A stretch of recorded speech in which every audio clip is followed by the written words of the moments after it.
It's Monday, August 15th. From inside the WTOP newsroom, this is the DMV Download, brought to you by the men and women of Steamfitters Local 602. Get an estimate and learn more at steamfitters-602.org. An incredible project to honor those who gave their lives in the war in Vietnam reached a milestone, collecting photos of the more than 58,000 service members who lost their lives. Tim Tetz from the Vietnam Veterans Memorial Fund shares the story of a service member from Alexandria and why it still needs help with a project that's so important to our country's history. So we realized that if we could bring those people to life, personalize them with a photograph, it would transcend the generational gap that was beginning to develop, and we could make this last for generations to come. Thanks for joining us. I'm Megan Cloherty. Luke is off this week. If you've ever been to the Vietnam Memorial on the Mall, you know just how striking it is. Rows and rows of names of the fallen. But until now, we've never been able to put a face to those names. Well, after 20 years, the Vietnam Veterans Memorial Fund reached its goal to collect a photo of all 58,281 service members whose names are inscribed on the Vietnam Veterans Memorial. Joining me now is Tim Tetz with the Wall of Faces Project. And Tim, first of all, thanks for being here on Zoom. Absolutely. Happy to join you. Tell me, the Vietnam Memorial was dedicated back in 1982, and I think many people, even here in D.C., may have thought, that's that with that memorial. Tell us how this effort started. The wonderful thing about the Vietnam Veterans Memorial is the fact that it really is groundbreaking in so many ways. It was the first memorial on the National Mall, the first memorial to really take a look at it and say, let's honor everyone. And in listing the names, really personalize it. Mm-hmm. And when we looked at it in the 1990s, and we looked around, we started to realize that this memorial needed to have legs, if you will, needed to go on for generations in the future. Our organization has always been unique in the fact that after we built the memorial and dedicated it in 1982, we said we would continue to maintain it and care for it. And so we still do that to this day and are intricately involved on a day-to-day basis. But when you look around at those visitors that we would see down at the memorial, we'd realize that they didn't have a tie.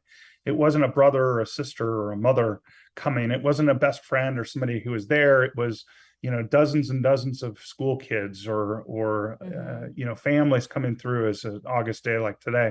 And you would see it and they just look at the names. And so we realized that if we could bring those people to life, personalize them with a photograph, it would transcend the generational gap that was beginning to develop.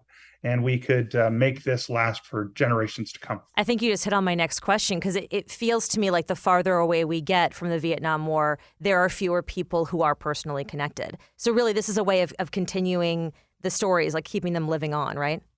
Absolutely. I think no matter how long from now we're going to look back at these pictures, we can all identify with those awkward moments where mom made you get dressed up for your school photograph or where you had to sit for your senior portrait. We can identify if we went in the military with the fact that we got our buzz cut. They stopped yelling at us for all of a minute and they put a dress uniform on us and snapped a photograph that we weren't allowed to smile in. Those things are going to be things that everyone can identify with for generations. And that's what's so special about these photos. I think it's important to note that this effort is almost entirely volunteer run. How do you go about collecting 58,000 photos? Tell us how this started and where do you even start, right? Just reaching out to family or how? Back in the 90s, we started collecting pictures of various names as we ran into family members. And that was the early advent of a website. And of course, as in 2001, our first big rush went when we said, let's work with Kinko's and FedEx to try to get copies of thousands. And we got several thousand in 2001 when we did it for a series of months. But then it kind of waned up until the late 2000s when we reinvigorated and said, hey, we want to make this part of our website. So having an incredible website, the top website in the nation with the Wall of Faces, allows us to get the most traffic, and then having logos on there and things and getting people to realize, hey, we want to help find these photographs, helps get the visitors there. And then we made a concerted effort as an organization to literally have teammates like myself who would travel around to reunion groups, to communities far and wide and say, hey, help us find these photos. And they really responded incredibly well.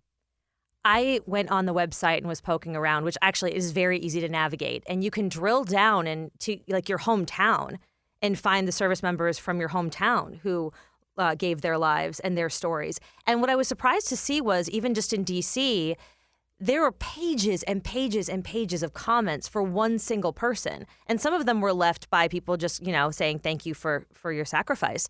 And others were people who knew them and told like little snippet stories.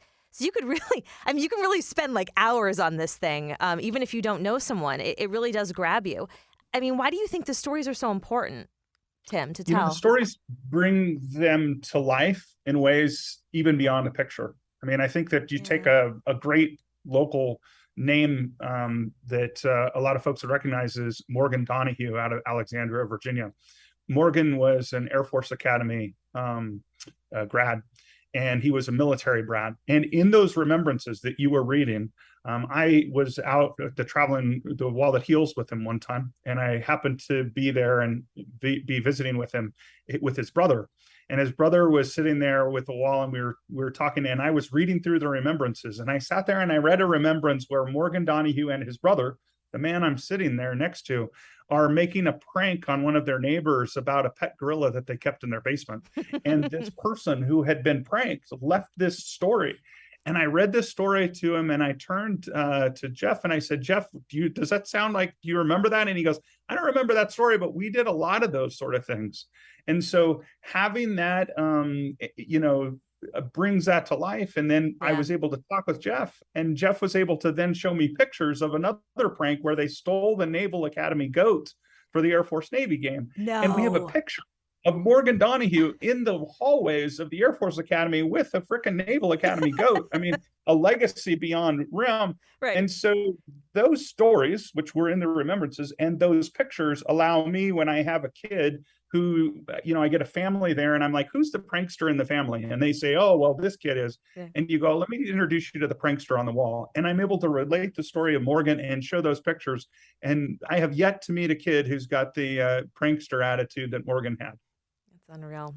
Even though there's now a photo of each of the 58,281, that number still is just really amazing. There's still more work to do, right? I mean, you now have one photo at least of everybody, but you're continuing this effort? Oh, absolutely. And that's why we marked it as a milestone. It's a significant milestone. We've been working on it for 21 years, but it's a milestone. I just had a phone call this morning from a Mrs. McLean in Washington, D.C. And she said, Tim, I was given your number by one of your teammates there in the office. And I saw the picture of a friend of ours who went to a school here in D.C., but the picture you have is really just a horrible picture. Yeah. Can we upload some pictures from the yearbook? And I said, absolutely. Not only would we like to have better pictures, but we'd like to have pictures that help tell the stories of the fact that they were in drama club or on the band, or that they, caught the winning touchdown catch. I mean, those then will bring these alive. And it's merely a milestone because, we've got 30+% of the photos that now need improvement. We are talking a lot about the website. Is there ever going to be any physical, are these photos ever going to be displayed at all on the mall downtown or as part of the traveling exhibit? It is already displayed as a traveling exhibit. So this week I'm in Meade, Colorado, and we're going to be setting up in Weld County. And so we're going to be able to show the photographs of everybody from Weld County and each of the counties that touch Weld County when we're here in Colorado. And last week when we were in Nebraska, we did the same thing there, and next week in Arizona. And so we do that as we go across the nation. In addition to that, we have already cooperated with and provided the photographs to a number of museums. So the Army Museum, the Marine Corps Museum, some of the presidential libraries have reached out to us and said, hey, we want to do a display about these photographs. Wow. And like you said, we have the ability to really tweak it and specialize it for a specific piece. And so we do that. When Minnesota was the second big state to finish finding all of their photographs. And several years ago, they did a reading of the names where they literally read all the names of the Minnesota fallen. And as they did that, they showed on a giant screen the picture of that person's face. And I think that this November, as we go into the reading of the names for our 40th anniversary at the wall, it may not happen this year, but in the near future, nothing would be more magical than to have a big monitor down there as we read through these names and be able to see the pictures of these men and women as we do that. Talk about an incredible project. I just can't say enough about it. If you guys go to the website, it's just so cool. Is there anything, Tim, that you think I haven't asked you that you think is important for people to know? I think that it's important for people to know that we still need everybody's help. We still need everybody's help to help us find other photos, to reach out, to get the word out. Because you might have someone in your background that has a yearbook or an old church annual. And then we also need a different skill set. The skill set we needed to find the photos was different than what we need now. And so we need those folks who are adept at cleaning up photographs, making them great, because some of these photographs, if you could clean them up and get them less pixelation, change some of the lighting and format, or change some, you could totally transform it. And our goal at the end of the day is, whether you see the wall of faces on the National Mall or see the wall of faces in, Weld, Colorado, the photograph of every single one of them is a photograph that you would take pride in being on your mantelpiece. Tim Tetz with the Vietnam Veterans Memorial Fund. Congratulations, first of all, on the milestone. And just thank you for sharing it with us. We hope that we can kind of add to your project the more people hear about this. Thank you very much for having us. We appreciate all your support. After the break, I have a bit of a cookie quandary. I bring in two special guests from the newsroom to discuss how to navigate this potentially chippy situation. Backed by the experience of its hardworking members, Steamfitters Local 602 is ready to take on your next commercial, heating, cooling, HVAC, or refrigeration project.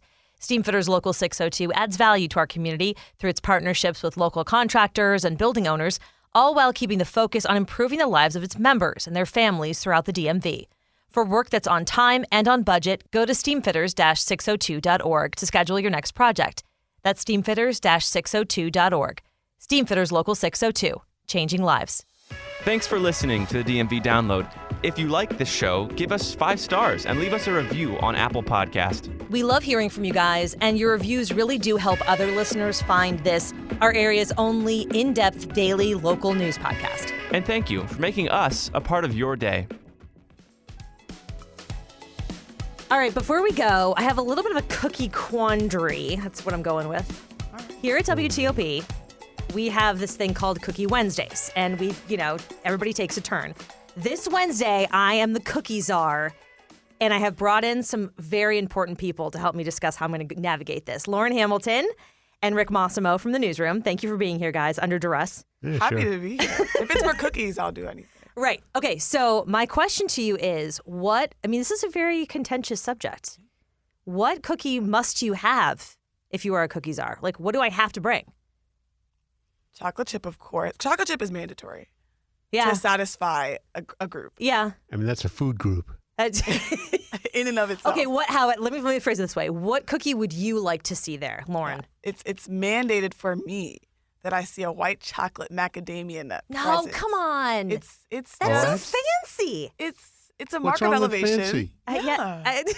It's a mark of elevation. It's a status symbol, I'll say. The white chocolate macadamia, she's I don't know. She's I'm being that girl. simple. I'm being plain about it. Yeah. You like a little extra. No, I I've white chocolate macadamia is. You have the same answer? Yeah. Well, it's Come on. Wow. I was expecting like a peanut butter or How can you go past it when someone brings it up? That's true. You can't refuse it. So you're going to turn it down. You're telling you to turn it down. If there are no other cookies there, I would consider it. That's offensive, I think. Slightly. Wow. I mean, the white chocolate's All right. it's too sweet for me. Are you a dark chocolate That's kind of not person? a thing. I love dark chocolate. What do you? Yeah, I Like, love what are we even dark chocolate. at this point? I think to be the cookies are, you have to appreciate a breath of. That's fair. Yeah. Yeah, it's. I'm not going to go out of my way not to cater to you guys. Right. I'm just saying. different cookies for different things. It's like asking what's your favorite song. How can you can't only have one. different times, different Right. time moods, different that things. would require what's like a time that you're like, this cookie will not do. We need this certain cookie. I feel like Christmas or like around the holidays, you want certain types of desserts. That's probably true. Like a cinnamon, like a snickerdoodle around the Christmas time. But something with August, free for all. cinnamon. Yeah, got it. It's summer. It's fun. Right. In which case, you go with the good ones like white chocolate macadamia nut. I want to let you know how. What does too sweet even mean? What do you like? What do you like? Celery cookies? A salad What? cookie. Yeah, Megan's exactly. in the market for a salad cookie. No, I don't like A a salad. broccoli First of all, I don't even know what cookie. that is, but no. Okay, so this is what I did just to prove you guys are completely off base. In Better Homes and Gardens, in December 2020, Rejected immediately. when nobody else was doing anything with their time, did a cookie survey of 2,000 adults. And of course, chocolate chip was the number one cookie, right? But then guess what number 2 and number 3 are among these 2,000 adults? Okay, I Their think- Am I favorite supposed to cookies. care? Yeah. Sugar Yes. probably ranks. Sugar cookie. Sugar is 3. Okay. Yeah, some peanut butter like Yeah. thing. Yes. No. You nailed it. That's very impressive. Because we understand but- we understand errors of ways. I think. Yeah, I mean, that's you know. incredibly wrong and misguided. Let me Peanut tell you butter what is the- terrible. What 4 You is. know? That was surprising to me. Is gingerbread. I can see that. Gingerbread is certainly better than peanut Ginger- butter or I wouldn't Or- rank it that I would have put. high, I though. would have put oatmeal raisin or snickerdoodle above No. gingerbread. Absolutely not. incorrect. Wow. Objectively incorrect. I'm just in a different realm than you guys. Yeah. Then it I goes mean- shortbread, Kiss cookies, which are the ones that have like the little In the middle, Hershey's Kiss in the middle. Yeah, Sandies. What's a sandy? It's like yeah, a pecan. like a pecan. That's a fancy cookie. That is a fancy cookie. Yeah. Yeah. And then thumbprint cookies. Those were the top 10. What a thumbprint cookie. Guess what wasn't on there? Macadamia You nut. know what? You know, this is. I won't accept Why it's out are of you hand. saying this like it's a thing? Like it's Like This I'm is- saying this is 2,000 other adults agree with me, even Yeah, though they're but not this in the is a- room. yeah. This is a country that I buys mean- Robert Kincaid pictures. I mean, you can't what, apply you know, science to this. You can't apply science to this. No. I love it. I This love is- it. All right. Well, I definitely know what I have to bring. Absolutely. At least Thank the Lord. chocolate chip. At least. And then, obviously, if you guys are both here. It's I my can't day now. off, but I'm gonna come in. I'm gonna Wow. come in just to get my cookie. Thanks You for gotta doing this with respect me, that. guys. Thanks, Megan. Luke isn't here. I had to, bring in a little extra Yeah, support. yeah. I appreciate it. This is fun. And that'll do it for us today on the DMV Download. We are sponsored by Steamfitters Local 602. Our managing editor is Craig Schwab, and our music is by Real World. Leave us a review and rate our show if you get the chance, and follow us on social media, where we post content every day from behind the scenes. You can find out more about the podcast and become one of our VIP listeners at dmvdownload.com. The DMV Download is a product of WTOP News. Listen on 103.5 FM in D.C., 107.7 FM in Virginia, 103.9 FM in Frederick, Maryland, online at WTOP.com, and on the WTOP News app. Have a great night, guys.